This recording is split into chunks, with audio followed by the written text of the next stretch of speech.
लेकिन प्रधानमंत्री मोदी देर रात अमेरिका में क्वाड शिखर सम्मेलन में शामिल हुए। इस दौरान उन्होंने कहा कि हम किसी के खिलाफ नहीं हैं, हम शांति के पक्ष में हैं। साथ ही उन्होंने कहा कि अगले साल क्वाड सम्मेलन भारत में आयोजित करने में हमें खुशी होगी। क्वाड शिखर सम्मेलन का आयोजन डेलावेयर में अमेरिकी राष्ट्रपति जो बाइडेन के हाई स्कूल में हुआ। प्रधानमंत्री मोदी का यह दौरा हिंद प्रशांत क्षेत्र में स्थिरता सुनिश्चित करने, सदस्य देशों के बीच सहयोग बढ़ाने, रूस यूक्रेन और इजराइल हमास जंग का शांतिपूर्ण समाधान खोजने और ग्लोबल साउथ की चिंताओं को दूर करने के लिए काफी अहम है।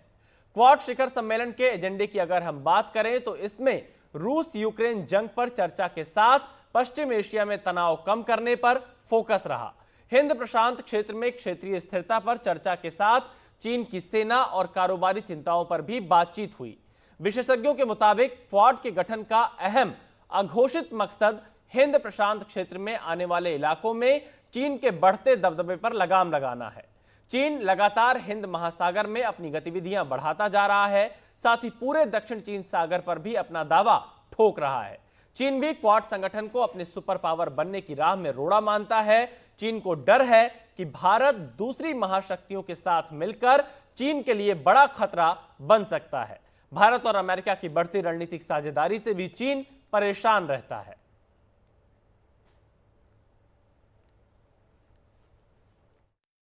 Your Excellencies, President Biden, प्रधानमंत्री किशिदा Prime Minister Kishida, और प्रधानमंत्री and Albanese. Prime Minister Albanese.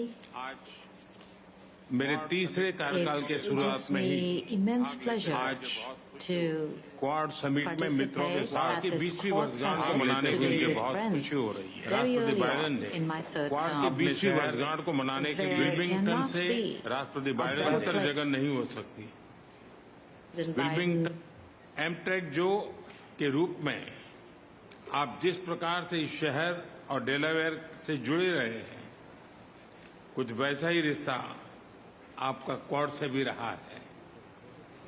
आपके नेतृत्व में 2021 में पहली समिट का आयोजन किया गया और इतने कम समय में हमने अपने सहयोग को हर दिशा में अभूतपूर्व तरीके से बढ़ाया है।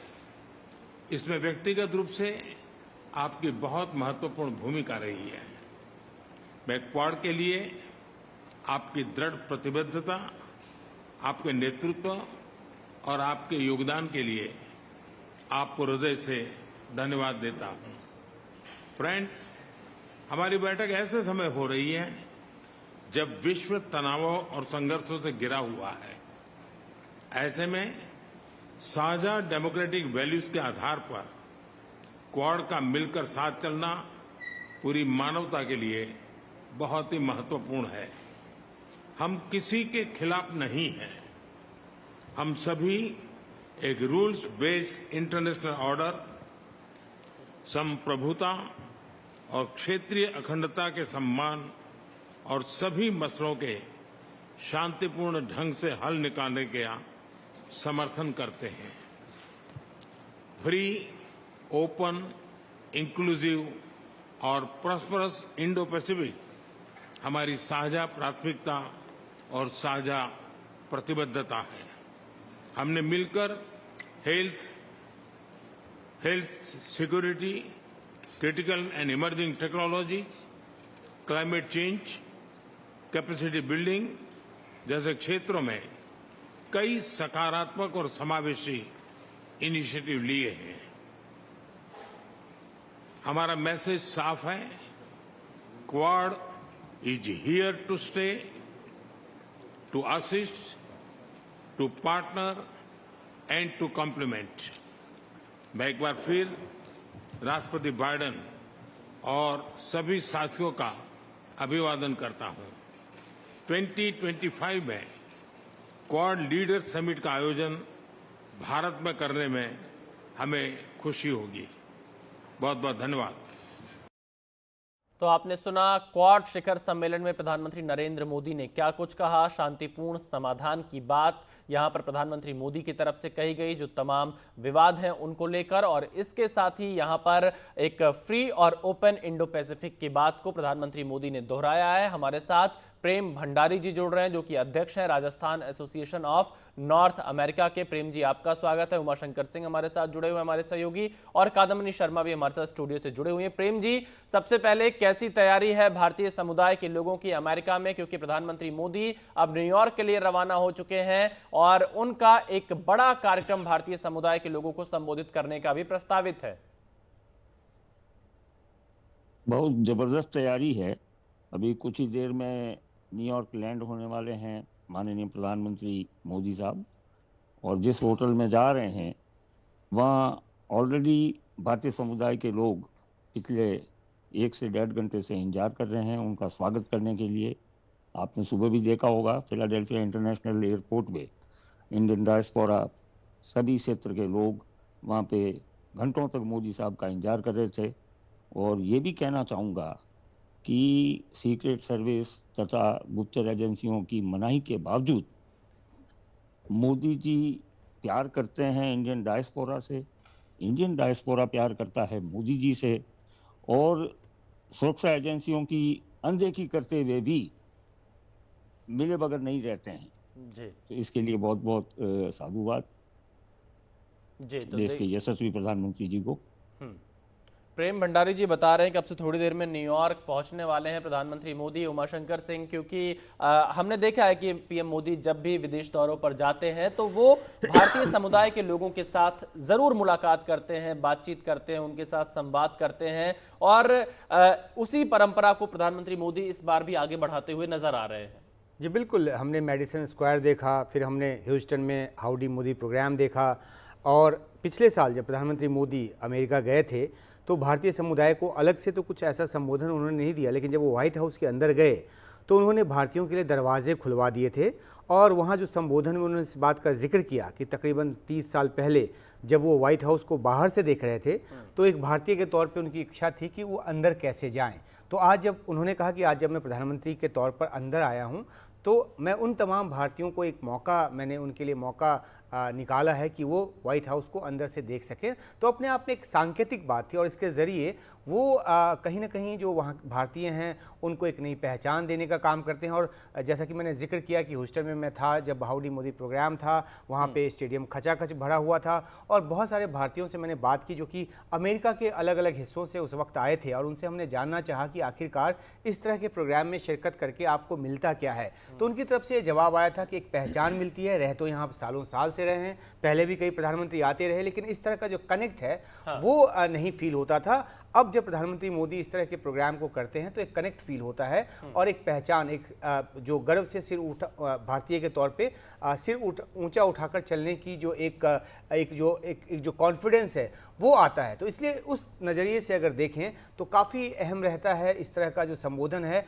और भारतीयों में एक नई उम्मीद का और एक नए जोश का संचार करता है। जी, प्रेम भंडारी जी भी हमारे साथ लगातार जुड़े हुए। कादम्बिनी, मैं आपके पास वापस आ रहा हूं। प्रेम भंडारी जी, जैसा जिक्र उमाशंकर सिंह ने किया, क्योंकि व्हाइट हाउस में जब प्रधानमंत्री नरेंद्र मोदी अभी राजकीय दौरे पर पिछले साल गए थे, उस समय दरवाजे भारतीयों के लिए खोल दिए गए थे, और खासतौर पर बड़ी संख्या में भारतीय व्हाइट हाउस पहुंचे थे, और वहां पर प्रधानमंत्री मोदी और बाइडेन मौजूद थे।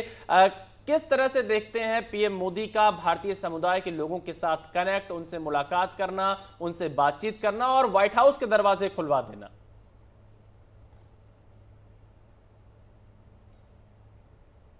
प्रेम भंडारी जी, मेरा सवाल आपसे है। आप देखें, आप व्हाइट हाउस के दरवाजे, मैं पहले भी पिछले वर्ष भी मैंने कहा था कि हम अप्रवासी भारतीयों को, इंडियन अमेरिकन को मोदी जी ने एक नई पहचान विश्व में दी है। हम लगभग 4 करोड़ हैं पूरे विश्व में, तो मान बढ़ाया है हम लोगों का भी, देश का भी।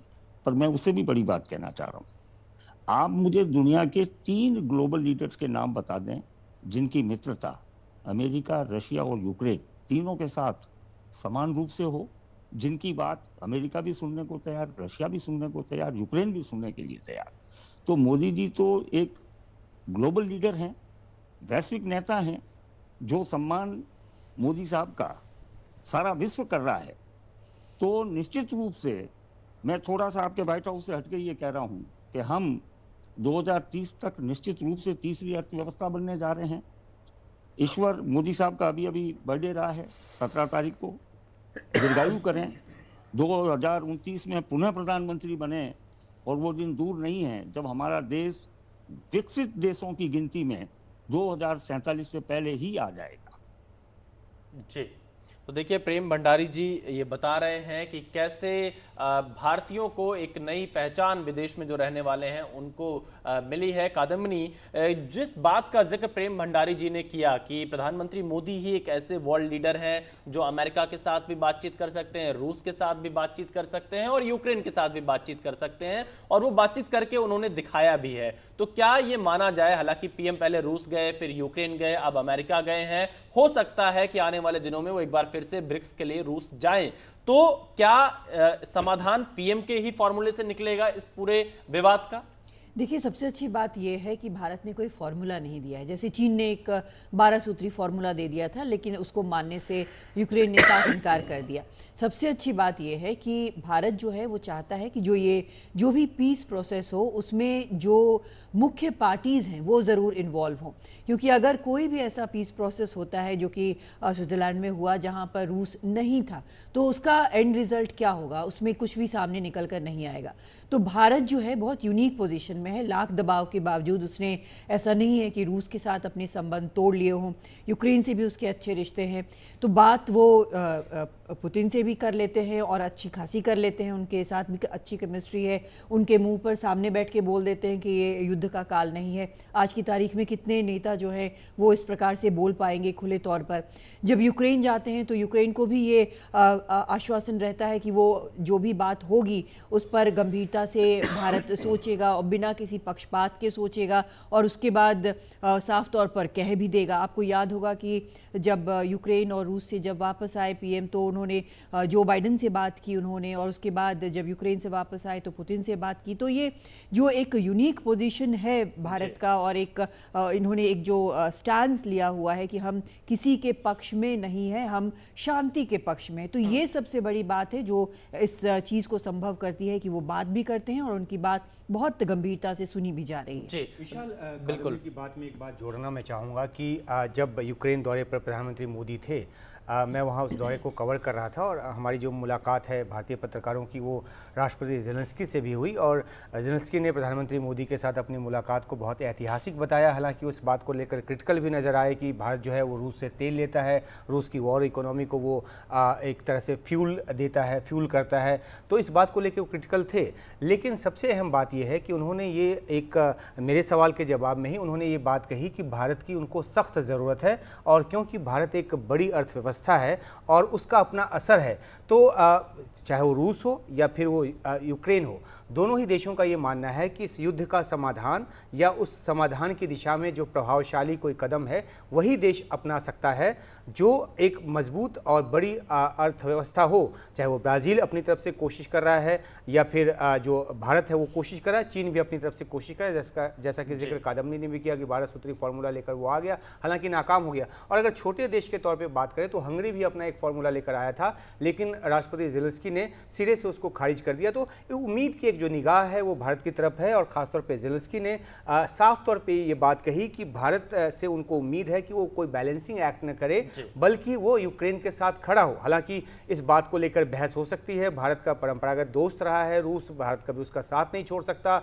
हथियारों से लेकर तमाम तरह के रिश्ते, जो आर्थिक रिश्ते हैं, वो रूस के साथ काफ़ी मजबूत रहे हैं। हालांकि डिपेंडेंसी अब पहले से कम हुई है, पहले 70% हथियार जो है रूस से आते थे, अब वो डाइवर्सिफाई हो गया है, कई दूसरे देशों से भी भारत हथियार लेता है। तो भारत का जो अपना एक कद है, अपनी एक काठी है, उस हिसाब से उसका प्रभाव जो है वो अलग अलग देशों पर है, और उसका जो एक फ़ायदा है वो इस पीस प्रोसेस को आगे बढ़ाने में मिल रहा है, और अमेरिका भी सुनने को मजबूर हो रहा है। बिल्कुल, देखिए भारत से ही उम्मीदें हैं यहाँ पर पूरी दुनिया को, खासतौर पर चाहे हम पश्चिम एशिया के तनाव को कम करने की बात करें या रूस यूक्रेन का जो युद्ध चल रहा है उसको खत्म करने की बात करें। और भारत का फॉर्मूला डायलॉग एंड डिप्लोमेसी का रहा है। पीएम मोदी हर मंच से इसी लाइन को दोहराते रहे। प्रेम भंडारी जी हमारे साथ लगातार जुड़े हुए हैं। प्रेम भंडारी जी, एक सवाल और आपसे से बनता है, क्योंकि अमेरिका में नवंबर में चुनाव होने हैं, बड़ी संख्या में भारतीय समुदाय के लोग वहां पर रहते हैं। और आपने ट्रंप का वो बयान सुना होगा बीते दिनों में, जब उन्होंने कहा कि मैं प्रधानमंत्री नरेंद्र मोदी से मुलाकात करूंगा। हालांकि अब इसकी पुष्टि नहीं हो पाई है कि मुलाकात होगी या नहीं होगी, लेकिन ट्रंप का सार्वजनिक मंच से बयान देना कि मैं मोदी से मिलूंगा, उनसे बातचीत करूंगा, ये किस तरह का बयान देखा जाए ट्रंप की तरफ से? अपन महाउपनिषद के 6ठे अध्याय से शुरू करेंगे और फिर मैं आपके प्रश्न पे आ जाऊंगा, जहां आप फॉर्मर प्रेसिडेंट ट्रंप की बात कर रहे हैं, फिर अपन अभी अमेरिकी प्रेसिडेंट बाइडेन साहब की भी बात करेंगे। महाउपनिषद के 6ठे अध्याय में एक फ्रेज है, वसुदेव कुटुंबकम, पूरा विश्व एक परिवार है। उसे हम मानते आए हैं, फॉलो करते आए हैं, कम और ज़्यादा, लेकिन देश के यशस्वी प्रधानमंत्री मोदी साहब ने तो आत्मसात कर रखा है। उनका तो एक ही ये मंत्र है कि वर्ल्ड इज़ वन फैमिली, वसुदेव कुटुंबकम। अभी आपने ट्रंप की बात की कि वो मिलना चाह रहे हैं। आप एक फ़र्क देखें, हाउडी मोदी भी हुआ, फिर बाइडेन साहब आ गए। अभी ये क्या हो रहा है, जो जिस पर्सनलाइज तरीके से प्रेसिडेंट बाइडेन ने अपने घर पर ये मीटिंग रखी है, जो 1 घंटा 20 मिनट से लगभग 1.5 घंटे तक चली, अपने हाई स्कूल में ले जाना, ये सब क्या बता रहा है? आप देखें, ये जो क्वाड की बात है, ये चाहे मिस्टर ट्रंप हैं, चाहे बाइडेन साहब हैं, सभी इसका समर्थन कर रहे हैं। और मोदी साहब ने ना केवल हमारा गौरव बढ़ाया है, देशवासियों का 140 करोड़ की नहीं, मैं हम 4 करोड़ अप्रवासी जो पूरे विश्व में हैं उनकी भी बात कर रहा हूँ, उनका गौरव तो बढ़ाया, साथ ही देश का मान इतना बढ़ा दिया है कि मोदी साहब के रहते हुए, जैसा मैं पहले भी रिपीट कर चुका हूँ कि आप मुझे 3 नेता दुनिया के नहीं बता पाएंगे जो उसी हक, उसी अंदाज से, चाहे वो अमेरिका हो, चाहे रशिया, रूस हो, चाहे यूक्रेन हो, इनके राष्ट्राध्यक्षों से उसी तरीके से बात कर सकते हैं। तो मैं ये कहना चाहूँगा कि ये हमारे लिए गौरव की बात है कि चाहे मिस्टर ट्रंप हो, चाहे करंट प्रेसिडेंट बाइडेन हो, सभी भारत की ओर देख रहे हैं। भारत एक बहुत बड़ी अर्थव्यवस्था बनने जा रहा है और अब वो दिन नहीं है, ये 2013 का भारत नहीं है, ये 2014 के बाद का भारत है। We can not be ignored.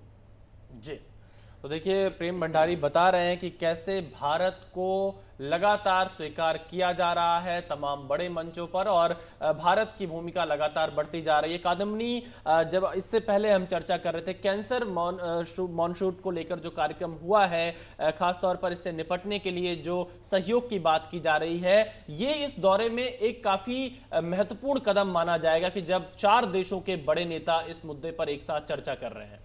बिल्कुल, जो बाइडेन ने एक ट्वीट भी किया है, उन्होंने लिखा है कि हर साल इंडो पैसिफिक रीजन में कम से कम 1.5 लाख महिलाएं जो हैं वो सर्वाइकल कैंसर के कारण उनकी मृत्यु हो जाती है। अब आप सोचिए ये कितनी बड़ी संख्या है और ऐसी बीमारी की जो अगर अर्ली डिटेक्शन होता है तो उसको प्रिवेंट किया जा सकता है, ट्रीट किया जा सकता है वैक्सीन से। तो अब भारत सहित पूरे जितने भी क्वाड देश हैं वो इस मुहिम में जो बाइडेन के साथ आए हैं और प्लेज किया है। भारत ने भी करीब $75 लाख का प्लेज किया है। उसमें न सिर्फ 4 करोड़ वैक्सीन की भी बात कही है, तो इसमें डिटेक्शन, अर्ली डिटेक्शन की बात है, इसमें इलाज की बात है, इसमें पेशेंट और फैमिली के सपोर्ट की बात है और जो भी रिसर्च इनोवेशन वगैरह होता रहेगा उसको आगे बढ़ाया जाएगा ताकि इस पहली शुरुआत सर्वाइकल कैंसर से की जा रही है और इसको आगे भी बाकी कैंसर्स के मामले में भी इसका इस्तेमाल होगा। और ज़रूरी ये माना जा रहा है कि पूरी दुनिया जो है वो कैंसर से किस प्रकार से लड़ पाए, लेकिन क्वाड देश इंडो पैसिफिक पर फिलहाल कंसंट्रेट कर रहे हैं। जी देखिए, क्वाड देश इंडो पैसिफिक पर पूरी तरह से अपना ध्यान केंद्रित कर रहे हैं। उमाशंकर, अगर हम दोनों देशों के व्यापार को देखें जो भारत और अमेरिका के बीच में रहा, एक अनुमान है कि आने वाले दिनों में 200 बिलियन अमेरिकी डॉलर के पार ये व्यापार जा सकता है।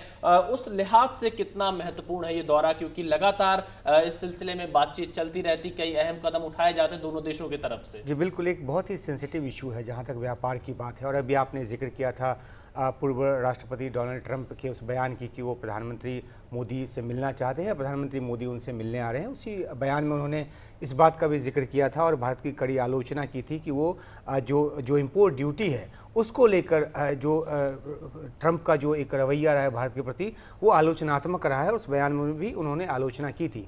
तो जो इम्पोर्ट ड्यूटी भारत में लगाया जाता है उसको लेकर अमेरिका जो है हमेशा से एक इस तरह से आग्रहशील रहा है कि उस इम्पोर्ट ड्यूटी को कम किया जाए। आपको याद होगा कि 2018 में राष्ट्रपति रहते डोनाल्ड ट्रंप ने एक फ़ोन किया था प्रधानमंत्री मोदी को और हार्ली डेविडसन मोटरसाइकिल पे जो इम्पोर्ट ड्यूटी है उसके बारे में उन्होंने बात की थी। और उनका जो ये रवैया है बरकरार है। वो चुनावी रैली को संबोधित कर रहे थे और अमेरिकी वोटरों को लुभाने की कोशिश कर रहे हैं और उसके ज़रिए उन्होंने बताने की कोशिश की अगर वो राष्ट्रपति बनेंगे तो किस तरीके से टिट फॉर टैट करेंगे, न सिर्फ भारत बल्कि चीन और बाकी जो दूसरे देश जो हैं जो अमेरिकी एक्सपोर्ट को एक तरह से अपने यहाँ लेने के लिए उसमें इंपोर्ट ड्यूटी लगाते हैं।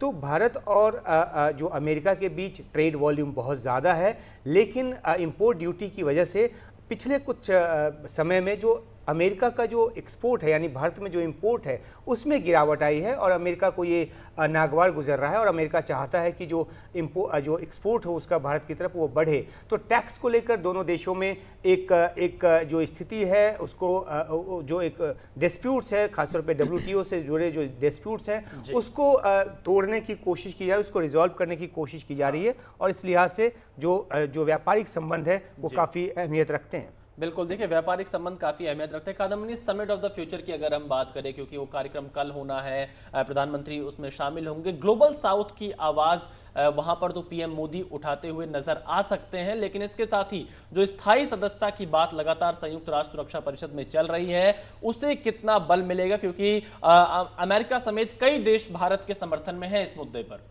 देखिए, जो समिट ऑफ द फ्यूचर है उसकी जो थीम है वो 80 साल हो रहे हैं यूएन के, तो उसकी जो थीम है वो है कि किस तरह से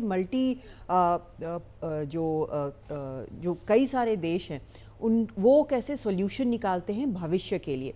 तो भविष्य के लिए जो सॉल्यूशंस हैं उसमें भारत की कहाँ पर जगह है। भारत एक बहुत तेज़ी से उभर रहा है, एक इकोनॉमी है, मजबूत लोकतंत्र है और यूएन का फ़िलहाल जो एक स्ट्रक्चर है वो इस जो बदली हुई दुनिया है दूसरे विश्व युद्ध के बाद उसको संभाल नहीं पा रहा है, क्योंकि जो अभी 2 वॉर्स हो रहे हैं इनको रोकने की पूरी कोशिश की है। आप देखें कि रूस तो सिक्योरिटी काउंसिल में बैठता है लेकिन वो युद्ध बंद नहीं कर रहा है, वो जहां चाहता है वो युद्ध कर रहा है। इजराइल हमास का युद्ध हो रहा है, उसको भी रोकने में किसी भी प्रकार से यूएन जो है वो कामयाब नहीं हो पाया है, जबकि वो बार बार कह रहा है कि जो कैजुअलिटीज़ हैं आम लोगों की वो बहुत ज़्यादा हो रही हैं। इसी प्रकार से दुनिया की कई जगहों में कॉन्फ्लिक्ट्स जो हैं वो चल रहे हैं लेकिन वो कंट्रोल नहीं कर पा रहे हैं। तो इसका ये भारत जो है वो बार बार ये कह रहा है कि बदली हुई परिस्थितियां हैं, जो जियोपॉलिटिक्स है वो अब दुनिया का पूरी तरह से बदल चुका है। नए प्लेयर्स हैं, भारत एक नया प्लेयर है, मजबूत प्लेयर है, ग्लोबल प्लेयर है। भारत के लिए जगह सिक्योरिटी काउंसिल में होनी चाहिए और स्ट्रक्चरली इसको इस प्रकार से चेंज करना चाहिए कि वो इफेक्टिव हो। तो न सिर्फ इसको आवाज़ मिलेगी आगे के भविष्य के सॉल्यूशंस के तौर पर, बल्कि मिलनी भी चाहिए और बाकी देश भी, कई देश जो भारत के साथ हैं, यहाँ तक कि अमेरिका, वो भी ये समझ रहे हैं कि ऐसा होना चाहिए और मुझे नहीं लगता कि रूस भी इससे इनकार करेगा। बिल्कुल। उमाशंकर, एक प्रतिक्रिया आपकी चाहिए पश्चिम एशिया को लेकर, क्योंकि देखिए जब यहाँ पर दुनिया भर के नेता इकट्ठा हो रहे हैं यूएनजीए कार्यक्रम के लिए तो बात पश्चिम एशिया के हालात पर जरूर होगी। तो किस तरह से देखा जाए, क्योंकि इसका असर अमेरिका चुनाव में एक बड़ा मुद्दा भी है, इजराइल और हमास का जो युद्ध चल रहा है। जी बिल्कुल, देखिए पश्चिम एशिया जो है उसका जो तनाव है खासतौर पे अब जिस तरीके से युद्ध जो है गाजा से अलग हटकर लेबनान की तरफ बढ़ता नज़र आ रहा है और अभी कुछ घंटे पहले भी इजराइल की तरफ से एक ऐसा बम गिराया गया है लेबनान के एक हिस्से में जिसको कि टैक्टिकल बम कहा जा रहा है और कुछ ऐसा भी अंदेशा जताया जा रहा है कि वो बम जो है हो सकता है कि एक टैक्टिकल न्यूक्लियर बम जैसा हो, क्योंकि जिस तरह की गुबार वहाँ पर निकल कर सामने आई है वो दृश्य सामने आ रहे हैं। तो जो ईरान के साथ जो जिस तरह से तनातनी बढ़ी है, ख़ासतौर पे जब हमास चीफ हानिया जिस तरह से तेहरान में मारा गया, उसके बाद ईरान जो है रिटेलिएशन की कोशिश में, हालांकि उसने अभी थोड़ा सा दम धरा हुआ है लेकिन कभी भी वो ऐसा कुछ कर सकता है जिससे युद्ध पूरी तरह से भड़क जाए पूरे इलाके में। तो ये एक बहुत ही एक संवेदनशील मामला है, लेकिन इसमें भारत की अगर आप भूमिका देखें तो किस तरह से एक संतुलन लेकर चल रहा है। अगर UNRWA की बात करें तो अमेरिका जैसे देशों ने भी और पश्चिम के देशों ने उसको जो फंडिंग है उसको रोक दी, लेकिन भारत जो है वो फिलिस्तीन के कॉज के साथ भी खड़ा हुआ है। भारत ने अपनी तरफ से फंडिंग जो है वो इंक्रीज कर दी है। दूसरी तरफ जहां तक इजराइल की बात है तो इजराइल के आत्मरक्षा के अधिकार को वो भी स्वीकारता है।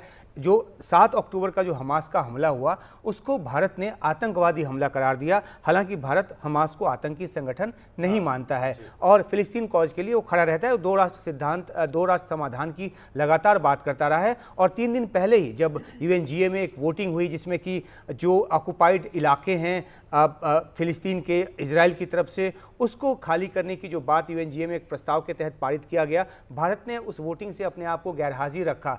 तो एक संतुलित नीति लेकर भारत उस क्षेत्र में भी चल रहा है ताकि दोनों ही पक्ष सुने और इजराइल के साथ हाल के वर्षों में, खासतौर पे 2015-16 के बाद से जो एक रिश्ते में जो एक नई ऊंचाई आई है, जिस तरह से जो हम वहाँ से टेक्नोलॉजी ले रहे हैं, वहाँ से हम कई तरह की जो कृषि संबंधी जो तकनीक है उसको हासिल कर रहे हैं, तो बहुत तेज़ी से रिश्ते जो है इजराइल के साथ बढ़े हैं। लेकिन फिलिस्तीन के कॉज को हमने अभी तक नहीं छोड़ा है और यही जो एक संतुलन है वो भारत को मिडिल ईस्ट में भी या पश्चिम एशिया में भी एक अलग जगह देता है। पश्चिम एशिया में भारत पूरी तरह से अपने संतुलन को बनाए हुआ है, उमाशंकर सिंह ये बता रहे हैं। प्रेम भंडारी जी आप हमारे साथ जुड़े, बहुत शुक्रिया। उमाशंकर जी आपको भी शुक्रिया और कादम्बनी जी आपको भी शुक्रिया। तो फिलहाल देखिए, प्रधानमंत्री नरेंद्र मोदी अमेरिका दौरे पर हैं और आज वो भारतीय समुदाय के लोगों को न्यूयॉर्क में संबोधित करने वाले हैं।